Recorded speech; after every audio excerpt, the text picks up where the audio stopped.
Welcome to the Susan Brender Show. It's all about you. Featuring shows on health and wellness, the performing arts, politics, and people who inspire you to be your very best. And now, here's Susan Brender. I'm Susan Brender, and this is the Susan Brender Show. Today, my guest is Robert P. Watson, Ph.D., a historian, an author, a professor, a political commentator, and a community leader. He is a professor at the College of Arts and Sciences at Lynn University in Boca Raton, Florida. I want to welcome Robert Watson to the Susan Brender Show. You know, Mr. Watson, or let me call you Robert if you don't mind. Please. Robert, I appreciate that. And, you know, Robert, you have actually written so many different books and articles. What motivated you to get involved in politics and to write all about it? Oh, well, first off, it's a pleasure to be on the show again. It's been several years, and I congratulate you on the continued success and doing a nice service for the community.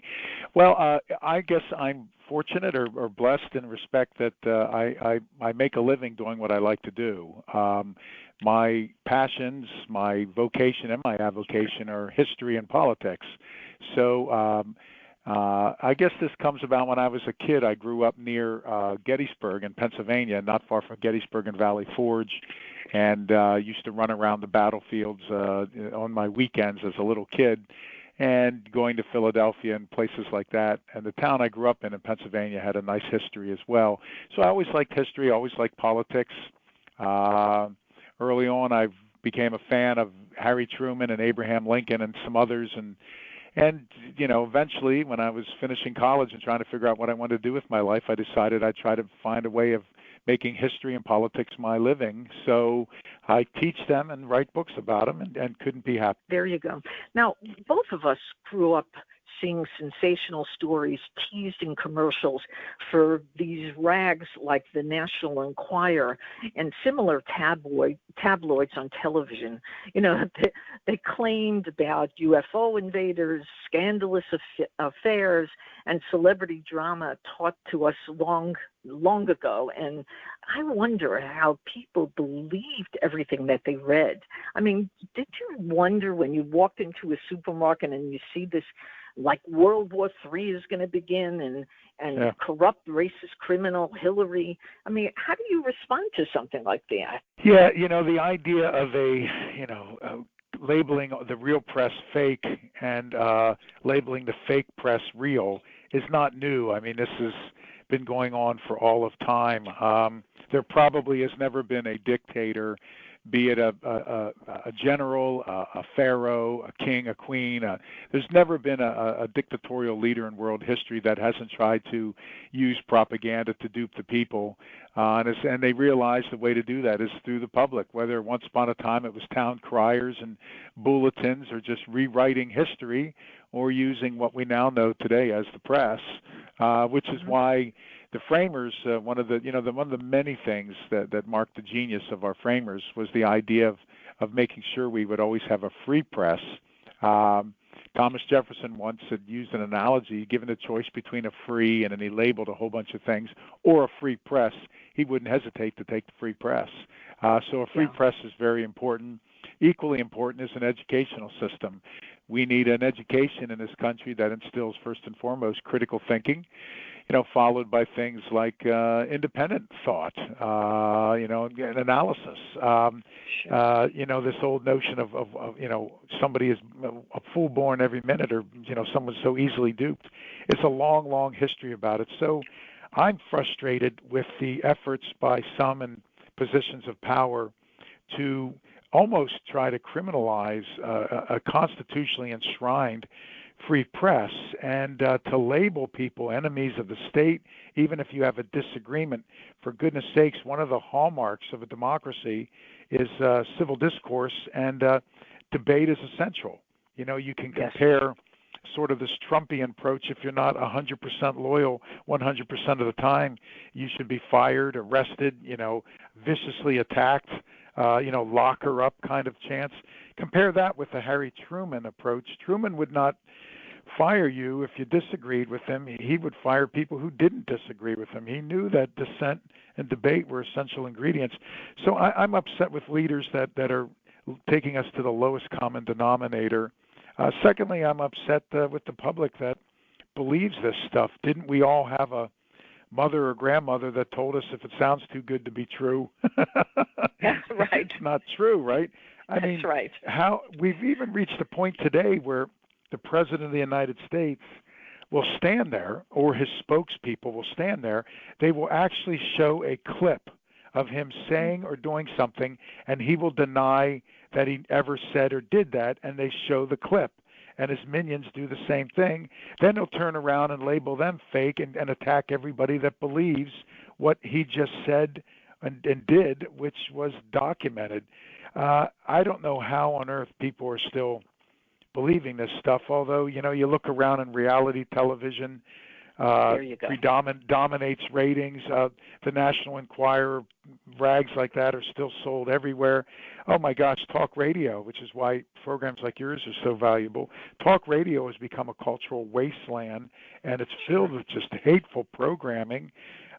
Social media, people need to realize that 99% of everything that's on Twitter, Facebook, it's not peer-reviewed, it's not refereed, it's not checked by an editor, it's not written by someone who's educated, licensed, and trained to write whatever it is, and hell, it's not even spell-checked. But yet people believe this stuff, which is just absolutely appalling.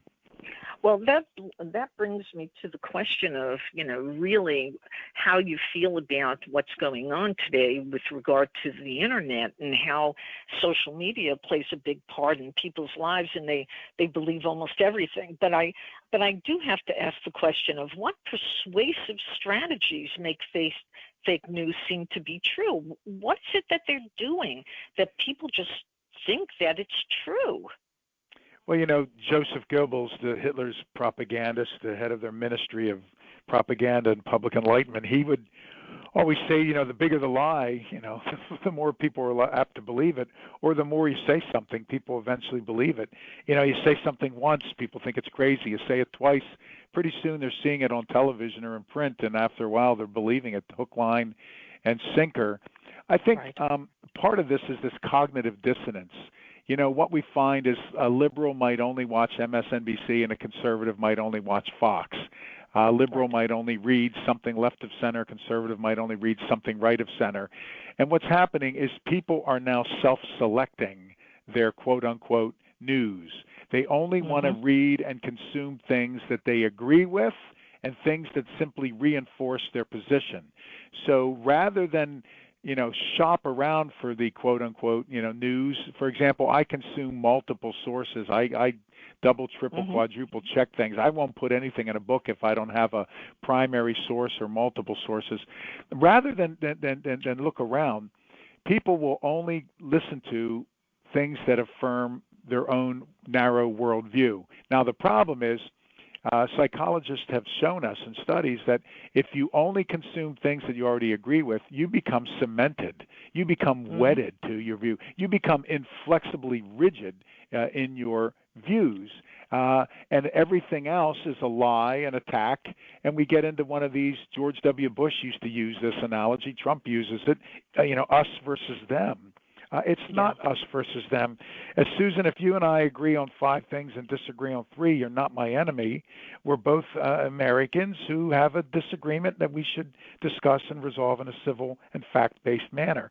But this cognitive dissonance, this idea that, I'm only consuming that which I agree with, and I even think today you have so many radio stations, so many social media sites, so many TV stations on cable, that some guy is just listening to, I don't know, whatever passes for news, and if he hears one thing he doesn't like, he's screaming, saying that's a lie, it's fake, I'll never listen to it again. And he today you can go and find some fool that will tell you everything you want to hear, whether it has anything to do with facts or not. So I think that availability of just, one would think, and I'm someone that I've eaten my words, when the internet came out, I was applauding it as a virtual town hall. Now we will have millions potentially of Americans keeping our elected officials honest. Now we can have an open and free and universal exchange of ideas in the online marketplace of ideas. But my God, it sure hasn't turned out to be that. We've again, unfortunately, with many inventions, we've taken the lowest denominator here. That's right. But That's right. with so many sources, people can just go and consume whatever they want. And I hear this all the time. I used to do a lot of media interviews for several outlets. I still do a lot of lecturing. I offer town halls and community lectures every week of my life.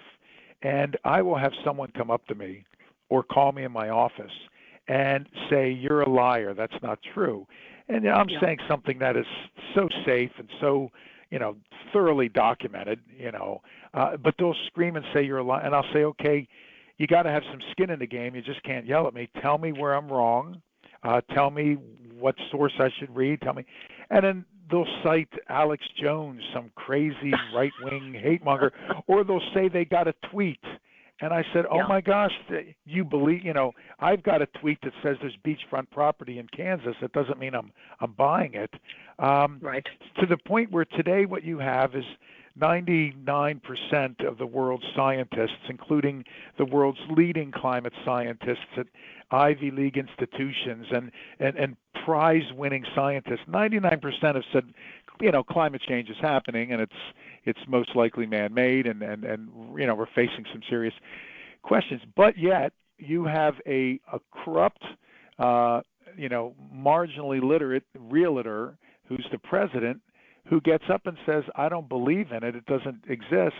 And you have people saying climate change doesn't exist. You have people saying climate change doesn't exist who probably never passed high school biology, and yet they're disagreeing with climate scientists.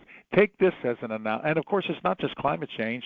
Trump rails against vaccinating your children, doesn't believe in evolution, doesn't believe in basic science. 2 plus 2 is 4. And if some shock jock on a hate radio station says 2 plus 2 is 17, it doesn't make it so. Here's an analogy. I'm not a medical doctor, so you shouldn't come to me for medical advice, and I should not pontificate about medical issues. We should leave that to a licensed, physician.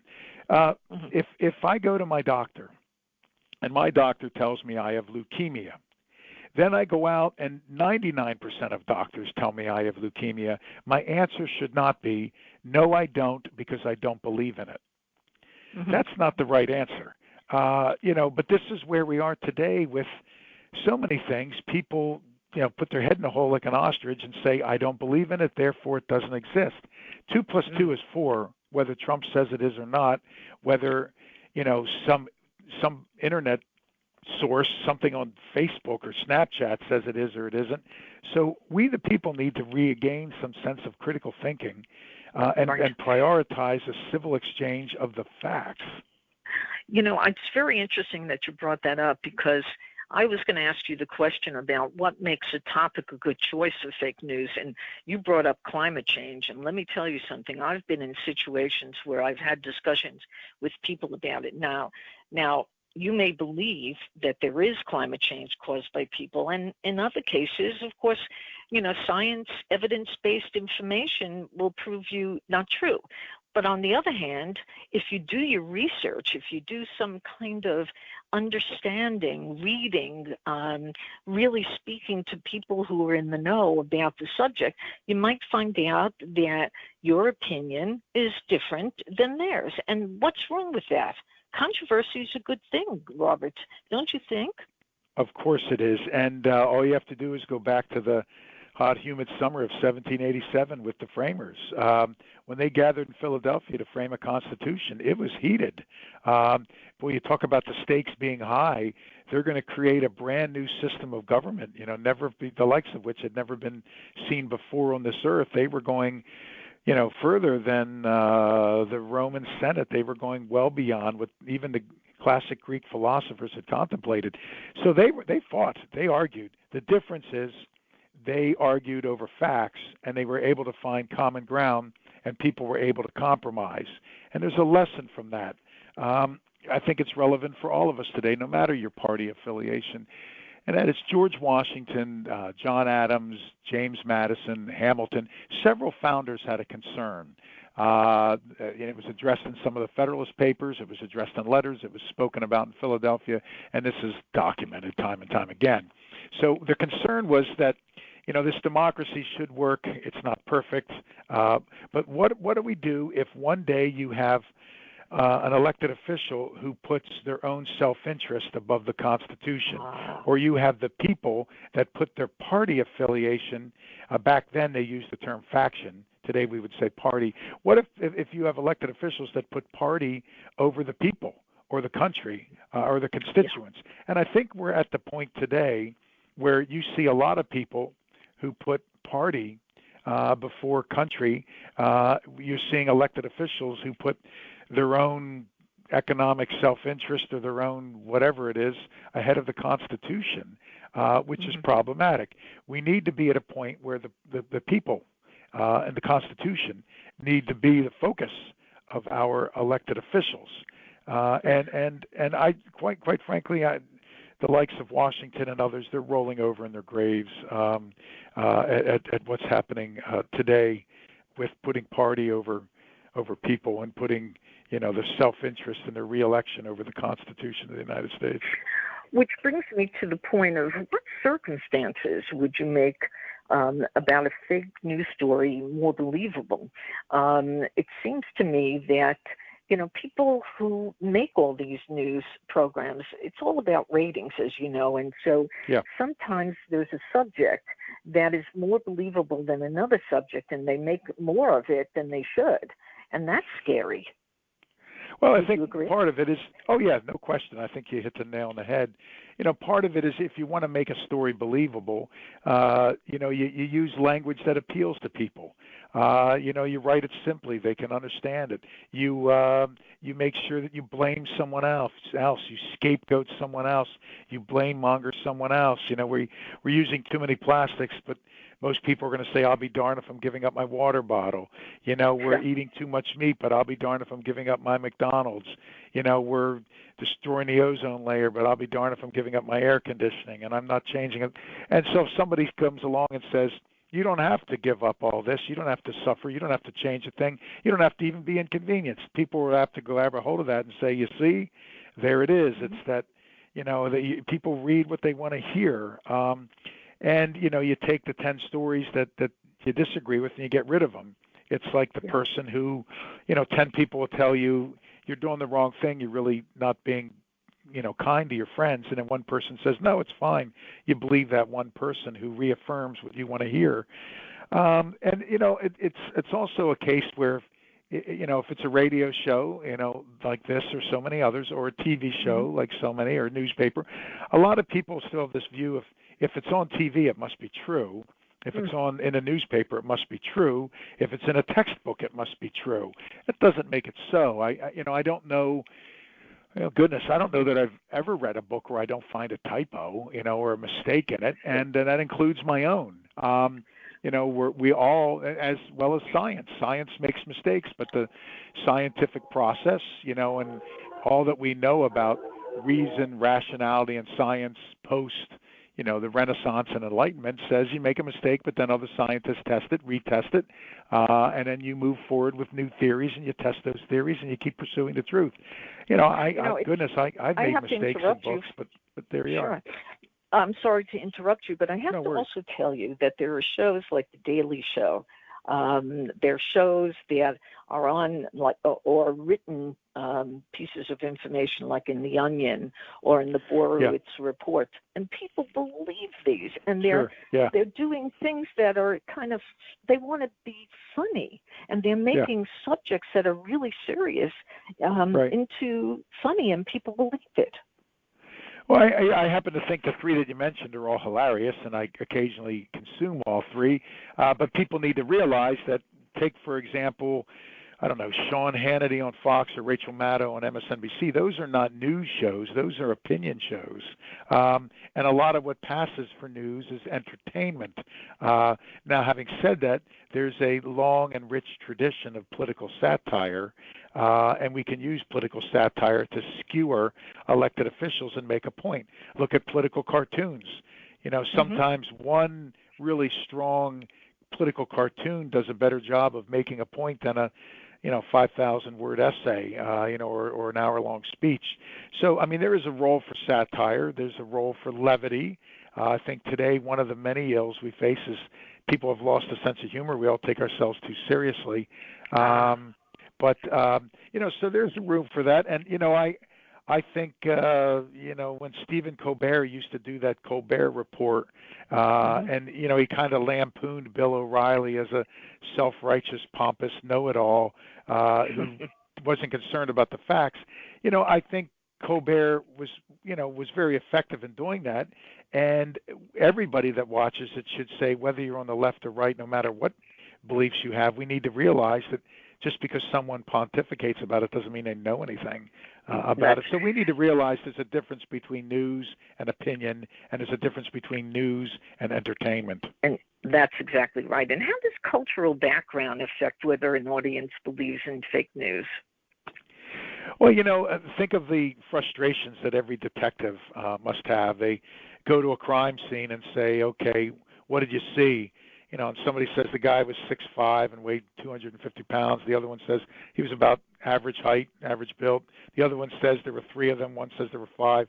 You get 10 witnesses and you get 10 different stories.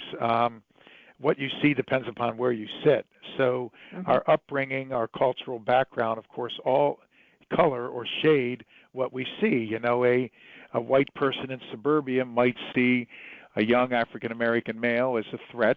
A young African-American male may see a police officer as a threat. The police officer may see someone else as a threat. And we're all conditioned by our life experiences and all this cultural baggage, for better or for worse. But we need to realize all that. I've given a talk, and let's say about, it could be about World War II or the Holocaust, and someone will tear up, and it turns out that, their family had lost someone in the Holocaust or World War II. Sure. So they have one response. Someone else will have a different response. So in the latter example, that's a positive response, but there's certainly not all of them are positive. So we need to realize that, and I think a lot of these programmers and propagandists who put out all this fake stuff, they're savvy. They realize they know how to hook people in. They know how to get people's attention. So it's our responsibility to make sure we're well informed and we're not so easily hoodwinked. I'm so happy to hear you say that, because you know what? When I worked for television, I realized that it's all about the words. You can kind of use a word to affect the way people really respond. Oh, absolutely. To the issue. No question. Right? Words have meaning. Words are more than just you and I articulating questions and answers. Words have meaning. Let's say we use the term affirmative action or racial quotas. Well, most people oppose that. Let's say we use the term leveling the playing field for fairness and equality. Most people favor the term. We could be talking about the same darn thing, but if you use two different expressions, you get a different response. Take, for example, if somebody uses the word taxes, that comes with baggage. If somebody else says revenue enhancements, well, that's the same darn thing. You just say it differently and you get two different responses. Nobody wants a dump built in their community, but if a politician announces they're going to construct a public waste reception center that's going to create jobs, people applaud. Well, that's a dump. It's just you put a ribbon on it, put lipstick on it. So the way words have meaning, and folks use these words. You see that in the pro-choice and pro-life debates, for example. I think the phrase pro-life is an effective phrase for conservatives because very little is as important as life. I think liberals have a foolish phrase in pro-choice because it's not a choice. A choice is something that's flippant, like do I want to get vanilla chocolate or strawberry ice cream tonight? It's not a choice. It's a woman's issue. It's a freedom issue. It's a constitutional issue. It's a reproductive or public health issue. But by saying choice, it makes it, kind of frivolous. The military, for example, take our armed forces, and they understand the importance of this. We used to call it the Department of War, but after World War II, Truman changed it to the Department of Defense. Defense sounds better. You know, we never have a military spokesperson get up and say that we bombed someone.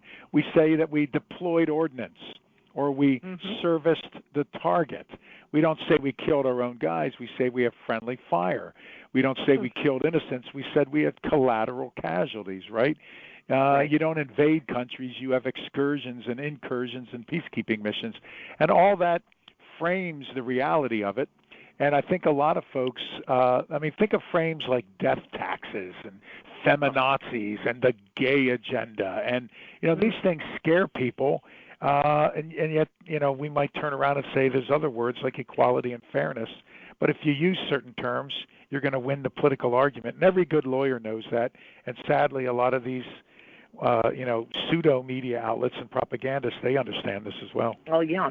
You know, there's another thing that I just want to finish the show on, and that is about young people.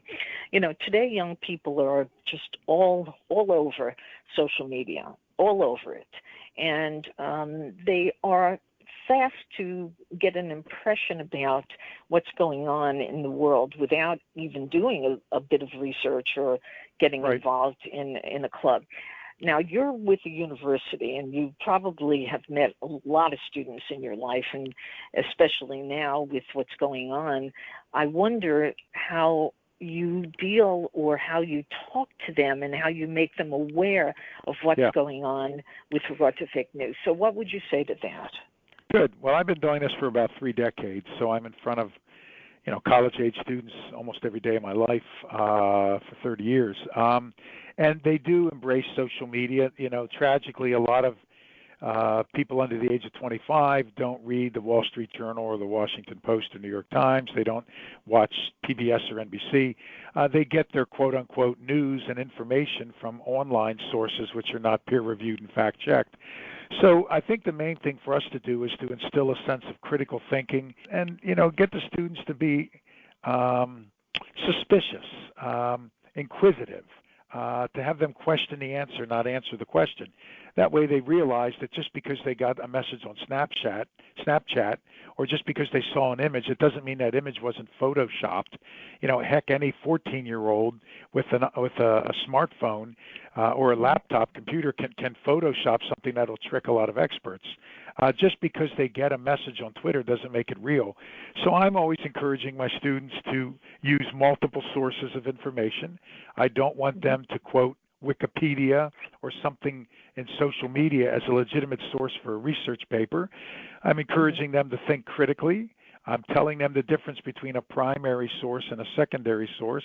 And if you're doing research, you should get primary sources, the real source, rather than a hand-me-down or a second-hand source. And by doing all that, hopefully we can help arm them with a sense of inquisitiveness, critical thinking, you know, and curiosity that they need to tell the difference between what's real and what's not. Well, my guest today is Robert P. Watson, Ph.D. Thank you very much for giving us a real interesting talk. Nice to talk to you, Susan. All right, same here. Okay, you take care. Okay, bye. Got it. Thank you for listening to The Susan Brender Show. To be a guest, email sebrender@yahoo.com.